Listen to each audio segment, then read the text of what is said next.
Are you looking for an athletic scholarship? You're in the right place. This is the Recruit Me Athletic Scholarship Podcast, the longest-running podcast on recruiting and athletic scholarships. We're here to help your family navigate the recruiting road all the way to an athletic scholarship. He's a recruiting expert and a dad of 2 college athletes. He has a wealth of experience to share. Here's Recruit Me CEO, Brent Hanks. Welcome to episode 433 of the Athletic Scholarship Podcast. The Athletic Scholarship Podcast is the world's longest-running athletic recruiting education podcast. I'm Brent Hanks, the host of the Athletic Scholarship Podcast and the owner and CEO of Recruit Me, LLC, and I'm thankful that you chose to listen in. Please like or follow the Athletic Scholarship Podcast on your favorite podcast app, or go to the recruit-me.com website to listen to all the past episodes. Episodes that cover myths about recruiting, the 7 steps to an athletic scholarship, official and unofficial visits, what to do each year of high school to get recruited, questions to ask coaches, and interviews with coaches, athletes, and parents. Email me, Brent, at recruit-me.com if you have any questions about recruiting or if you have a topic that I can cover. Today's episode is driven by a recent podcast episode from the Closing Pitch podcast, hosted by Spiker Helms and David Burby. I had a friend recommend the Closing Pitch podcast a few years ago. Spiker Helms has a local relationship to me in Southwest Missouri as he played baseball for the Missouri State Baseball Bears, which is my alma mater. Spiker is now the Director of Marketing and Sales for the Rawlings Tigers Club in St. Louis. His co-host is David Burby, and David is the General Manager of the Rawlings Club. The episode I'm recommending and reviewing today is episode 144 from November 4th, 2024. It is called Baseball Recruiting with NCAA Roster Ruling, NIL, and Transfer Portal. The episode description says that Evan Pratt, a former 20-plus year Division I college baseball coach, joins the podcast and discusses, number 1, NCAA Roster Ruling, number 2, NCAA Scholarship Ruling, number 3, NIL, and the future of contracts, number 4, relationship between athletic department and university, and number 5, college baseball recruiting for high school athletes. This episode of the Closing Pitch podcast focuses on college baseball, but many of the concepts and the information will pertain to other college sports and recruits. Their guest, Evan Pratt, also works at the Rawlings Club. Evan, too, played at Missouri State, then Southwest Missouri State, and was drafted by the Detroit Tigers. Mr. Pratt is now the Director of High School Baseball Operations. He coached at both the University of Missouri and at St. Louis University for 20-plus years. The Closing Pitch podcast episode starts with this question: what is happening with college recruiting right now? Because of the 5 things they listed in their show notes, things in recruiting are moving and changing very fast. I covered the new NCAA roster rulings and the NCAA scholarship ruling in episode 428 of the Athletic Scholarship Podcast. Go to recruit-me.com to listen to those episodes, or you can find it on your favorite podcast app. Those 2 recent changes, plus the NIL and the Transfer Portal, all smashed on top of each other, have thrown off much of the normal recruiting paths. Most of these changes have been publicized heavily for the upper-level Division I sports and colleges.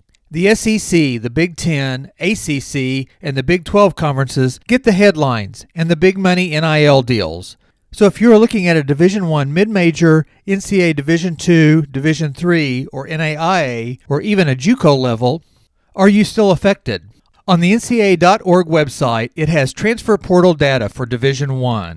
A chart shows that in 2023, in all sports, there were 8,767 undergraduate students that were entrants to the Transfer Portal, and 4,258 graduate school entrants. The chart also breaks down the different sports. In 2023, 864 undergrad entrants and 432 graduate entrants in the NCAA Division I men's basketball entered the Transfer Portal. And in 2023 for women's volleyball, there were 375 undergrads and 240 grad students that entered the Transfer Portal. Another chart on the website shows that 71% in all sports successfully transferred to another Division I college, and 5% transferred to an NCAA Division II college. The other approximate 25% of Transfer Portal entrants either dropped out of their sport, stayed at the original school, or transferred to a different level of college. I bring up these transfer portal stats for two reasons. One is to show you the large number of yearly transfers that you could be competing against at the Division I level. And two, that not all transfer portal entrants end up at another Division I, but some of those Division I student athletes end up going to other levels, thus affecting the NCAA Division II, Division III, and NAIA levels. The Closing Pitch podcast episode continues to talk about how most coaches coach because of their love of the game and because of their interest in helping student athletes. But as they bring up in the podcast, many decisions, both at the NCAA level and at the college team and university level itself, comes down to money. Winning generally produces money. So that gets into the NIL, which is name, image, and likeness, and scholarship rulings. Not only are college athletes getting money for NIL, but some states, including Missouri, can give NIL to high schoolers. NIL doesn't directly affect the bank accounts of most student athletes, but it can certainly affect it indirectly or in sneaky ways. I'm afraid recruits feel if they do not get NIL money, they are not valued or recruitable, thus keeping them from pursuing their dream. The other way money affects you, the recruit, is the new Division I scholarship ruling. I go over the NCAA scholarship adjustments in episode 429 of the Athletic Scholarship Podcast. The host of the Closing Pitch podcast discussed that baseball, for example, is now allowed up to 34 full scholarships, and that's up from the current 11.7 max. So this new scholarship ruling for baseball and all D1 sports can give more scholarship money to more student athletes. Colleges might be able to increase their scholarship availability up to 200 to 300 scholarships over all their Division I sports at that college. That is great potential for future student athletes. But one of the problems comes to this. How does the university fund the additional scholarships? So to use D1 baseball as an example again, there will be very few teams able to fully fund all 34 baseball scholarships. So many teams may set their own scholarship maxes. Expect teams to spread 15 to 25 scholarships across the 34-player roster max. The new roster maxes are intended for colleges not to over-recruit, which means that some colleges have more recruits than what their roster is allowed. The roster max may eliminate the traditional walk-on and the preferred walk-ons at the D1 level. If there are not, as in the past, extra roster spots on D1 teams, then those extra players will go somewhere to play. Fringe Division I athletes will end up at junior colleges, NCAA Division II, or NAIA schools, thus taking roster spots at those levels. As the Closing Pitch podcast crew states, quote, "Not every kid on the roster is going to be on a full ride. Now they might have enough money to make it look like a full ride, because they're getting money from car dealer Bob down the street, and this and that and the other, and maybe t-shirt sales, but they're not going to be on a full ride." Unquote. There are many levels of college athletics. The most known is the NCAA Division I. Division I has different levels within it, and sometimes the sport makes a difference. There is a power or an upper level echelon, then there is mid-major level, then there are schools that are just D1. Power levels compete for national championships year in and year out. Mid-majors can compete with power levels, but only dabble occasionally for championships. And lower Division I's might just have an occasional tournament appearance or an upper-level win. Division I also has two levels of football, the FBS level with the new 12-team championship and bowl games, and the FCS with a tournament-style championship. There are even levels within conferences. The NCAA Division II level, the NCAA Division III level, the NAIA level, and the junior college levels do not have new scholarship or roster rules, but the Division I changes will trickle down and affect high school recruits. Colleges fund sports many different ways. Student tuition, both non-athletic and athletic. Room and board, boosters, grants, and athletic department profit, which comes mainly from football and basketball, are all ways to fund athletics. Many of the non-Division I schools depend on athletic tuitions, and some carry a large roster or have JV programs to get more student athletes on campus. Sutton's Columbia College in Columbia, Missouri has about 1,300 undergraduates on the main campus, and with its 25 sports, including esports, it has a large number of athletes on campus. Columbia College doesn't over-recruit and have extra roster spots just to get more tuition, but they do support a lot of teams. Find out by researching rosters or by asking coaches how many players they carry on their roster. Remember, you need to list out your parameters and find a school that fits whether you can play at that level and when you think you can get into the action at that school.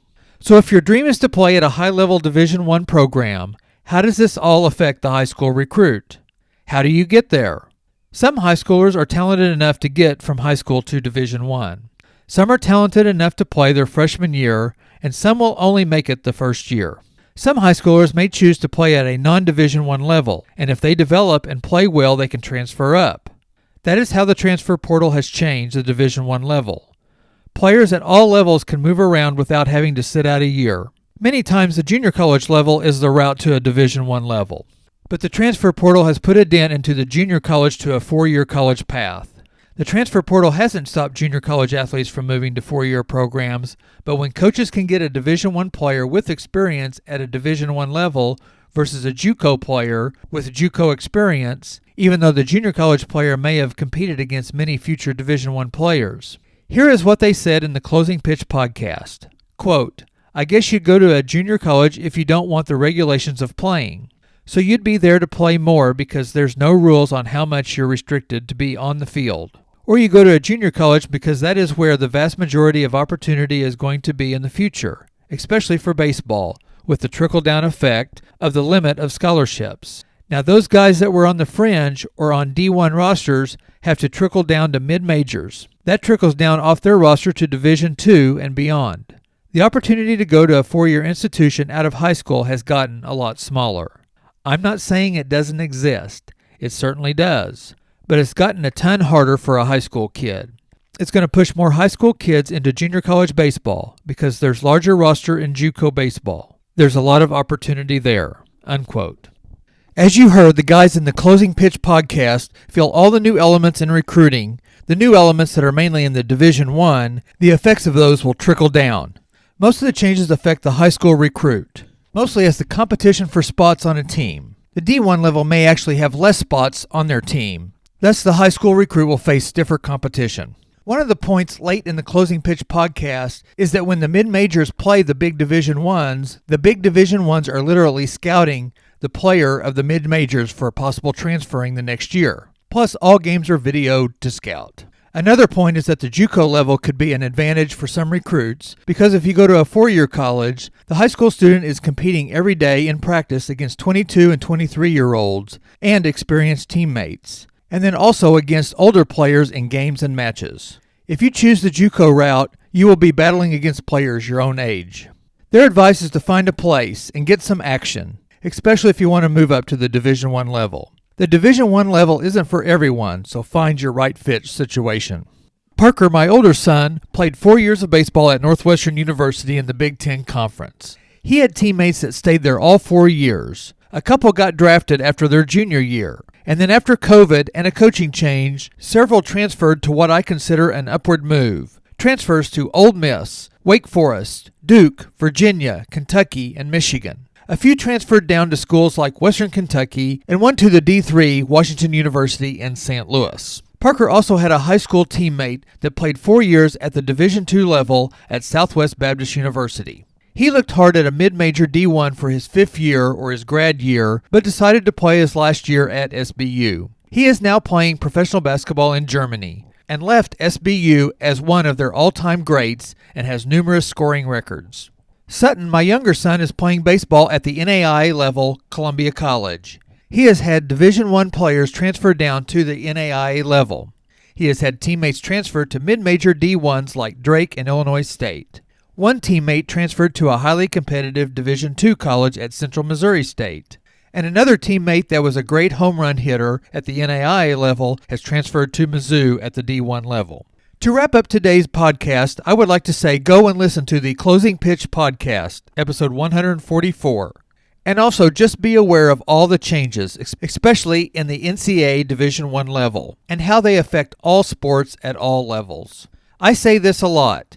If there are 1,000 student athletes, then there will be 1,000 different recruiting journeys. So just be aware and prepare as much as you can for your journey. I feel the recruiting changes make the concepts of Recruit Me and its 7 steps to an athletic scholarship even more impactful. Recruit Me suggests to recruit colleges to recruit you, and let them know that you're interested in them. And by letting them know that you are interested in them, that will serve you very well. Go to recruit-me.com and check out all the free and inexpensive recruiting resources. Get all the Athletic Scholarship Podcast episodes on the website too. Thank you for listening, and please share the Athletic Scholarship Podcast with other recruits and families. Please join me next Tuesday for another 15 minutes that will change your athletic scholarship future.